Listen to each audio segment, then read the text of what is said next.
Imagine a ruler who held the entire empire of Alexander the Great in the palm of his hands, and then simply unclenched his fingers. On the shores of the Red Sea, amidst the ruins of the ancient port of Adulis, a marble stele once stood, gleaming white against the horizon. Its Greek inscriptions preserved the record of a monumental triumph, a king of Egypt who conquered Mesopotamia, marched through Persia, subjugated Bactria, and reached the very borders of India.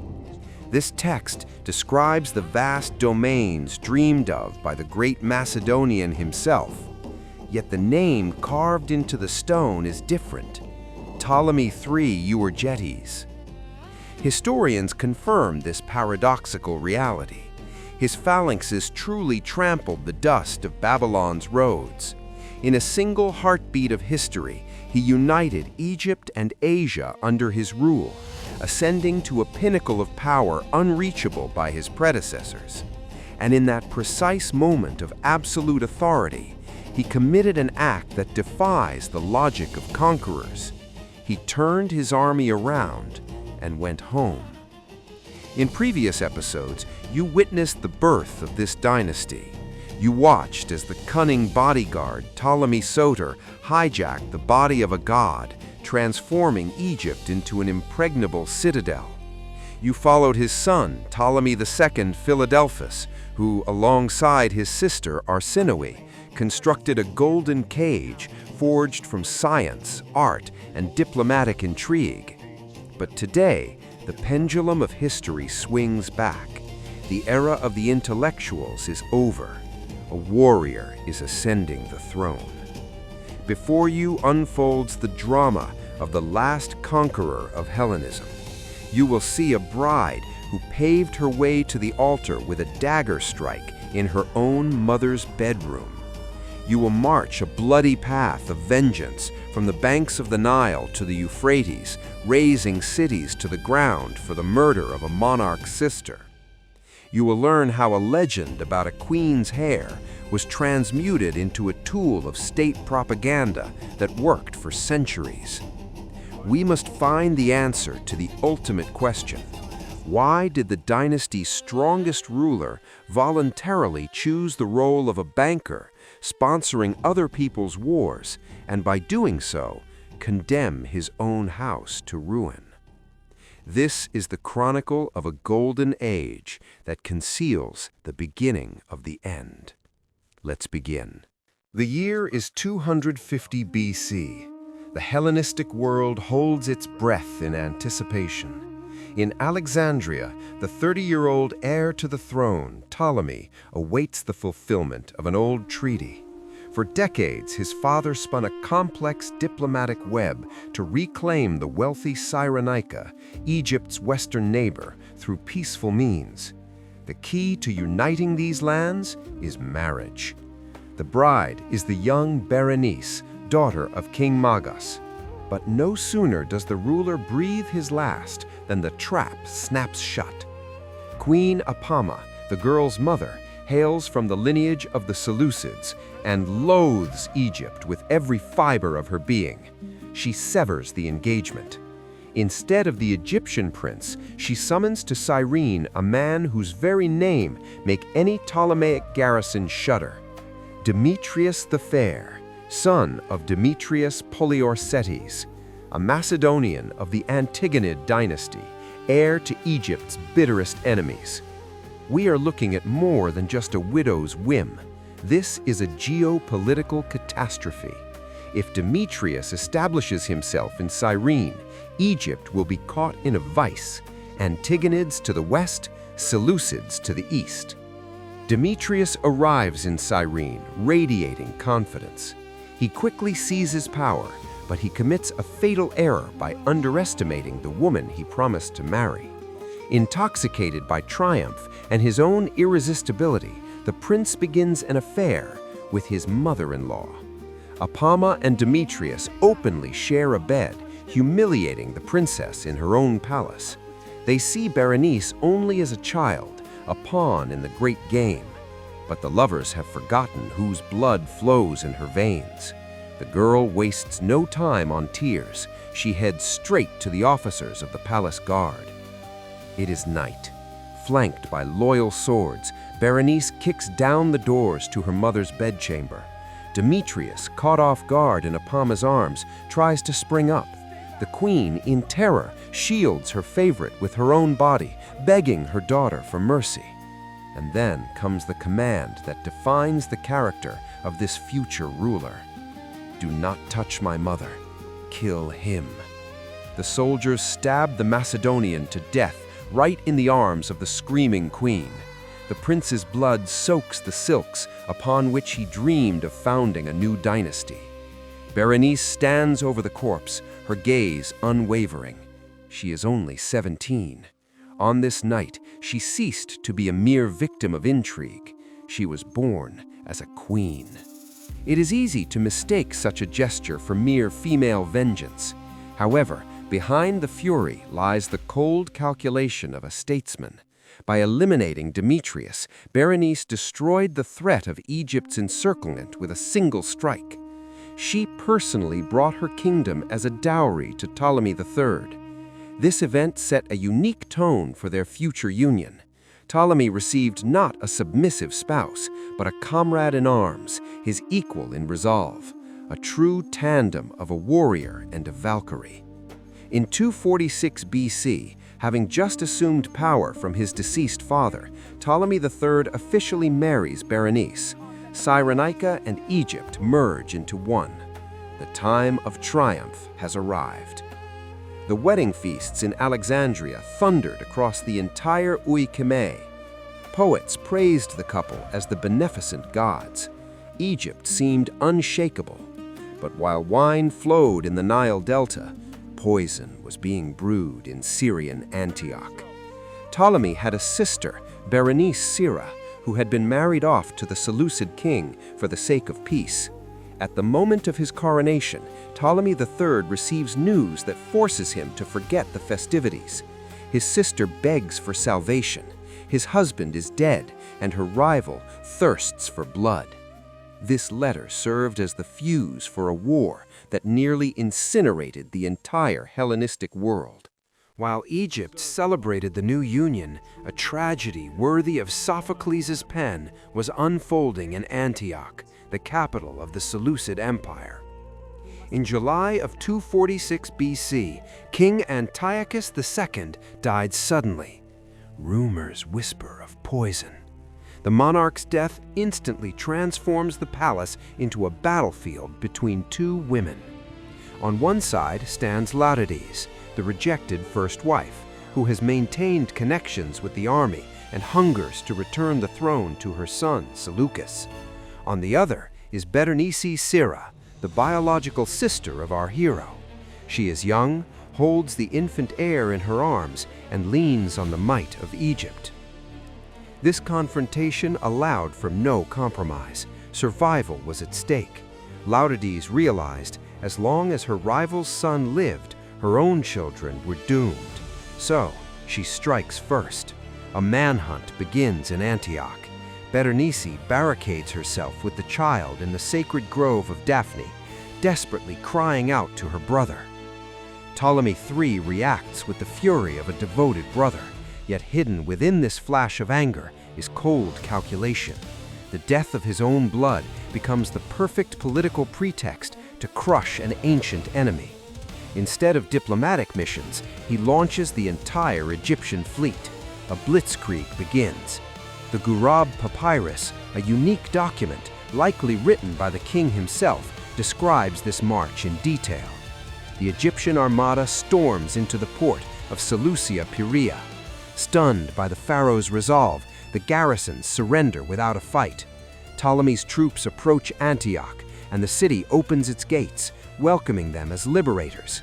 He enters the palace, hoping to embrace his sister, but finds only emptiness. Laodice beat him to it.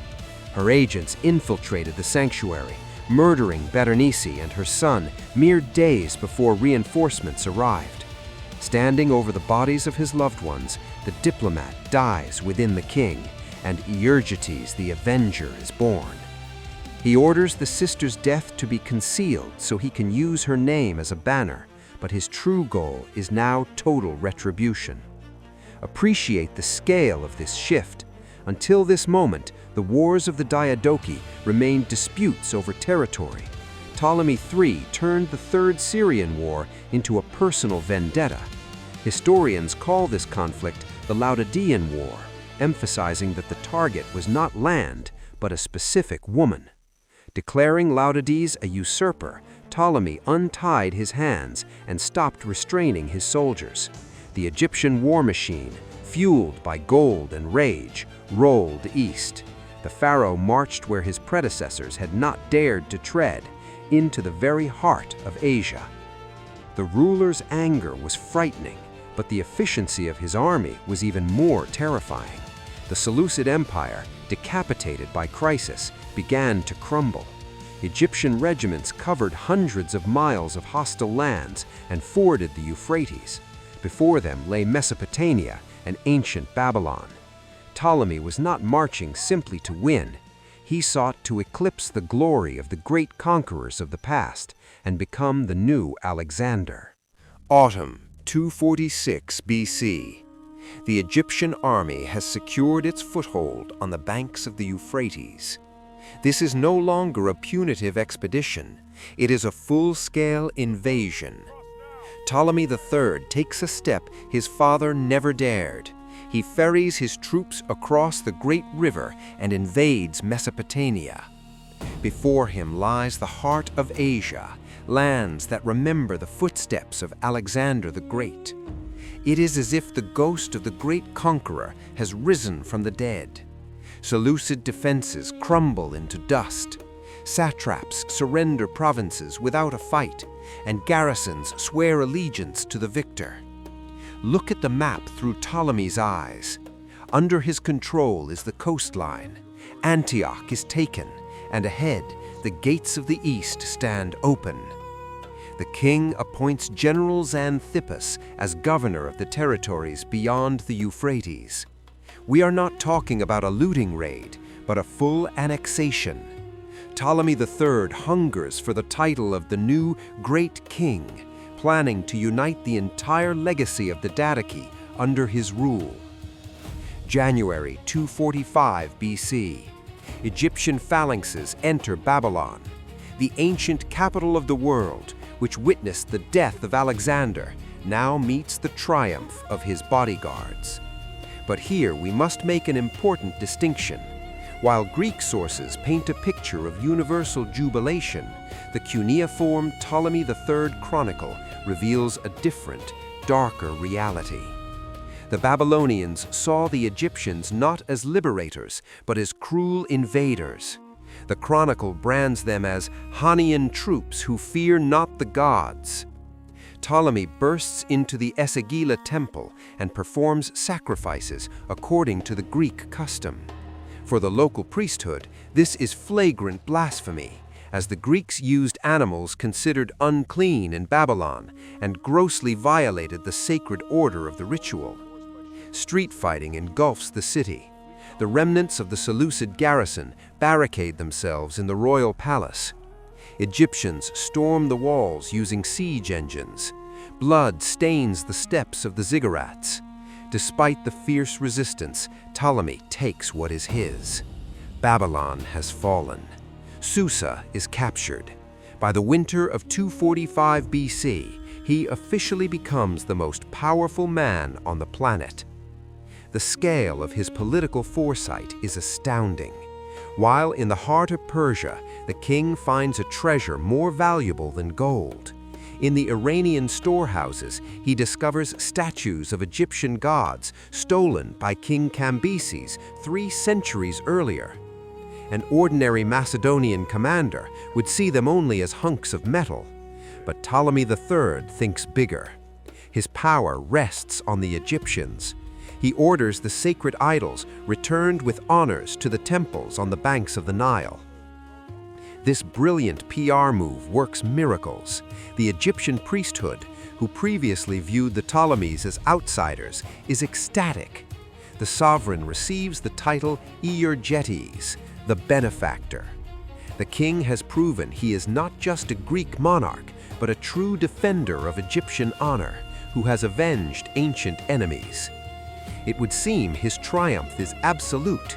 His fleet dominates the Aegean, and his name is praised in Babylon. But at the peak of his greatness, a messenger from Alexandria arrives at his headquarters. The news brought by the envoy made the Lord of Asia go cold.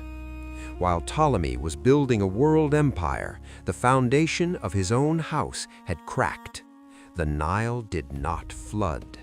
Famine had begun in Egypt, and yesterday's admirers of the benefactor were already sharpening their knives, ready to overthrow their idol. While Ptolemy III was trying on the title of Great King in Babylon, a catastrophe beyond the power of swords struck Egypt. The Nile, god and provider of this land, betrayed its masters. In 245 BC, the river failed to rise. Modern research points to a volcanic eruption in the tropics that disrupted the monsoon cycle. But for the Egyptian peasant, it meant only one thing: the gods were angry. Disaster engulfed the country, and the shortage of bread was compounded by unbearable taxes that Ptolemy had imposed on the people to fund his triumph in Asia. For the first time in the dynasty's half-century reign, the local population revolted. This was not a conspiracy of the guard. The fury of the mob spilled onto the streets, screaming, "Our bread is going to a foreign war." While the king was looting Persian treasuries, his own throne in Alexandria began to wobble. Imagine this moment in the throne room of Babylon. Ptolemy III clutches the report from Alexandria. Before him lies a map where he has almost united Egypt and Asia into a single superpower. But now the ruler faces a choice, brutal in its simplicity. He faces a dilemma: the glory of a dead man or the survival of the living. He could stay here, crush the Seleucids, take Susa and Ecbatana, becoming the master of the Oikoumene. However, the price would be the loss of Egypt, where his family might be torn apart by rioters. On the other hand lies cold pragmatism. Abandon what was conquered, withdraw the garrisons, return home to save the dynasty, but bury the dream of a world empire forever. Ptolemy III preferred calculation to adventure in the spirit of Pyrrhus. He acted as a king administrator. An order rings out that many commanders would consider cowardice, but historians will call wisdom. We are leaving. The army turns around and marches back toward the Nile. Let us look closely at the true meaning of this step. In 245 BC, the Ptolemies ceased dreaming of global Macedonian dominance and definitively transformed into pharaohs tied to their native soil. Ptolemy III retained power. Upon his return, he suppressed the uprising not only with the sword, but with bread. Using his personal treasury, he purchased grain in Phoenicia and Cyprus. This confirmed his title, Euergetes, the benefactor. But strategically, the campaign turned into a defeat. The garrisons left in Babylon and Syria without the king's support soon fell under the blows of Seleucus II. The window of opportunity slammed shut. Egypt retained the status of a great power, but forever lost the chance to become the world's sole empire. The king returned to the capital. The calamity receded, the rebellion quieted. However, to hide the bitterness of the lost Asian lands, the dynasty needed a beautiful legend. It needed a myth that would transform the retreat into a divine plan. This story was created by the woman waiting for him in Alexandria, Queen Berenice. Upon returning from the campaign, Ptolemy III brought gold and statues of gods to the capital, but he did not bring the main trophy, the head of his enemy. The Seleucids had survived.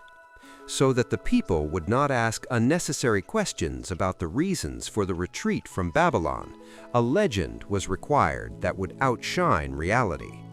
The occasion was found in the queen's chambers. Before the war, Berenice II had sworn an oath. If her husband returned alive, she would sacrifice her luxurious locks of hair. In the ancient world, hair embodied life force, so the gesture appeared truly majestic. The monarch returned. The vow was fulfilled. The shorn strands were solemnly presented to the temple of Arsinoe Aphrodite. However, the next morning, the priests froze in stupor. The altar was empty. The relic had vanished. The superstitious wrath of the crowd could erupt at any moment. The disappearance meant the gods had rejected the gift. A scandal threatened to collapse the authority of the entire dynasty. In this critical moment, the initiative is seized not by a priest, but by a mathematician, Conon of Samos. The court astronomer leads the couple to a balcony and points into the night sky, to the region between Leo and Virgo. "Look," he announces, "the gods did not simply accept the gift, they raised it to the stars." Conon identifies a group of dim luminaries previously considered the tuft of the lion's tail. From this day forth, it is Coma Berenices, Berenice's hair. This brilliant impromptu act required cementing in the mass consciousness. The chief ideologue of the era enters the game, the poet Callimachus. He composes an elegy where the locks themselves whisper of their longing for the queen, shining in eternity. A theft was transformed into a miracle. Berenice became a living goddess, and the world received the only constellation named after a real historical figure. Realize the beauty of this game. The Ptolemies were the first to turn science into an instrument of legitimacy. This propaganda machine operated on the base of the Great Library and the Museion of Alexandria. While other rulers squandered fortunes on mercenaries, Ptolemy III bought the best minds. It was in these years that the librarian Eratosthenes achieved the impossible. Using only a stick in Alexandria and a deep well in Syene, he calculated the circumference of the planet with striking accuracy. Why did the monarch need these numbers? Dominion over geography and the cosmos transformed him in the eyes of his subjects into the true master of the universe. The legend of the hair and the calculations of Eratosthenes served a single goal: to prove that the Ptolemies were not just generals, but the architects of the world order. Culture became a weapon that surpassed any phalanx. This intellectual triumph raised the dynasty to an unreachable height. Ptolemy III learned his lesson. Direct war is too risky for the throne. He sheathed his sword and opened the treasury, preferring to buy other people's armies rather than ruin his own. Egypt plunged into an era of dazzling prosperity. However, it was in this fertile soil that the seeds of future catastrophe sprouted. Locked in a golden cage of greatness, the ruler lost touch with reality. His heir, growing in the shadow of a great father, absorbed not his state wisdom, but only the taste of unlimited permissiveness. Having returned from Asia, Ptolemy III abandoned personal command in distant campaigns forever. The king had learned the lesson. Personal participation in war costs too much, risks death, and interferes with the supervision of the Nile. But the aggression did not disappear. Only the weapon changed. The sword gave way to the heavy purse. While the Antigonids, Egypt's eternal rivals, ruled in Macedonia, Ptolemy unleashed a cynical financial game from Alexandria. He transformed into the chief patron of Greek chaos. His gold flowed first to Aratus, leader of the Achaean League, to wear down the Macedonians with partisan raids. But as soon as his ally weakened, Ptolemy instantly shut off the tap, redirecting funds to Aratus's bitterest enemy, the Spartan Cleomenes. The lord of the Nile became the true banker of war. While Greeks slaughtered one another and Macedonians wasted resources suppressing rebellions, Alexandria grew rich, remaining an island of peace in an ocean of fire. However, money alone was not enough for domestic tranquility. Divine authority was required. In 238 BC, Ptolemy makes a move that finally erases the line between a Greek ruler and an Egyptian pharaoh. A great synod of priests in Canopus produced the famous decree. These lines, carved in stone, glorify the monarch not only for triumphs. He is honored for saving the people. During years of crop failure, the king purchased grain in Syria and Phoenicia with his own funds. In gratitude, Ptolemy gains the status of a living god. But behind the document's pathos lies personal grief. Right during the synod, the life of the little princess Berenice is cut short. The grieving father turns the loss into a state cult, proclaiming his daughter a goddess. In the same decree, Ptolemy took a swing at the nature of time itself. He introduced a leap year, adding an extra day every 4 years so the calendar would not argue with the seasons. He hungered to rule not only his subjects, but the mechanics of the heavens. The irony of his success revealed itself later. At the sunset of his reign, Ptolemy III had led Egypt to the zenith of glory.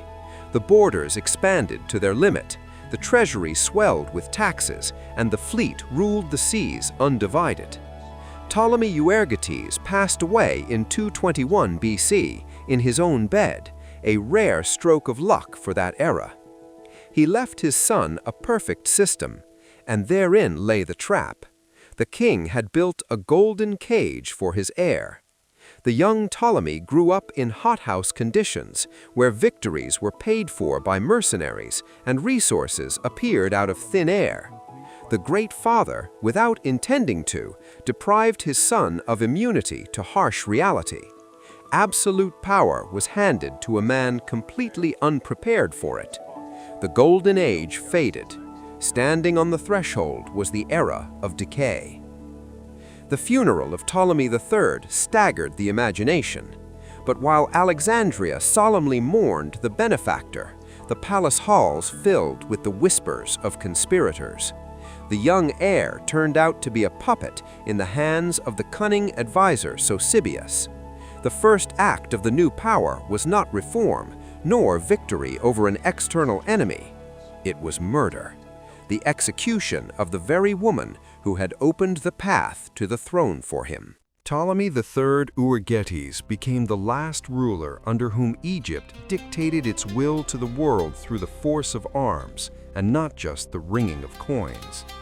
He traveled the path from a bloody bedroom in Cyrene to the throne in Babylon. But in the decisive moment, he preferred the safety of his home to the ghostly glory of Alexander. Yet it is here that the tragic irony of his fate lies. By creating an ideal, wealthy, and protected state, the king single-handedly forged the conditions for its demise. Power deprived of external challenges inevitably spawns monsters. Euergetes left behind an empire at the peak of its might, turning Egypt into the most fine-tuned financial and cultural mechanism of antiquity. But this very mechanism would eventually crush his descendants. From this moment until the arrival of the Roman legions, the history of the Ptolemies turns into a chronicle of slow, agonizing rot beneath a mask of unimaginable luxury. This was merely the summit of the mountain, beyond which lies a precipitous descent into the abyss. The heir to whom the king handed this poisoned inheritance, Ptolemy IV, will prove to be the complete opposite of his father. A tale is coming not of conquests, but of madness, mysticism, and betrayal. Of a man who desired to be not a ruler, but an actor. His reign will begin with the spilling of the blood of the very woman who gave him life and the crown, the great Berenice II. The path of Philopator is a vivid example of how absolute impunity destroys even the greatest dynasties. Subscribe so you don't miss the beginning of this bloody sunset in the next episode, Ptolemy IV, the Tragedy of Degeneration. Like this video if you were impressed by the pragmatism of Euergetes, who managed to stop in time where others flew toward their doom. And tell us in the comments, do you think he had a real possibility of holding Alexander's empire, or was retreat the only chance for survival? Thank you for being with us. See you soon.